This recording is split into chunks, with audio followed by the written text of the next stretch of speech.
पहाटे 5ला उठतो, 6ला मी साईटवर कामाला सुरुवात करतो, जे काही मला पाहणी करायची. का तर लोकांना त्रास होऊ नये, आपल्यामुळं ट्रॅफिक थांबू नये, आपल्यामुळं कारण नसताना मग ट्रॅफिक थांबल्यावर लोक फार वाईट बोलतात. परवाच आम्ही तर फ्लायओव्हर, डबल फ्लायओव्हरचं उद्घाटन करायला मुख्यमंत्र्यांनी नेमका संध्याकाळचा वेळ दिला. मी त्यांना म्हणत होतो की मी संध्याकाळी वेळ देऊ नका.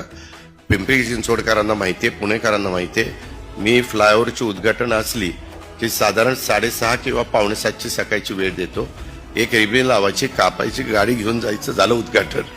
कुणाला त्रास नको, काही नको. नाही तर ट्रॅफिक जाम झालं. अलीकडच्या काळात पुणे पिंपरी चिंचवडमध्ये ट्रॅफिकची समस्या इतकी झालेली आहे की सगळे वेगवेगळे हे कलाकार असतील, वेगवेगळे क्षेत्रातले मान्यवर असतील, सगळे अक्षरशः कंटाळून जातात, वैतागून जातात. आम्ही प्रयत्न करतोय, आम्ही वेगवेगळ्या पद्धतीनं मेट्रो वाढवण्याचा प्रयत्न करतोय, त्याच्यामध्ये रिंग रोड करण्याचा प्रयत्न आमचा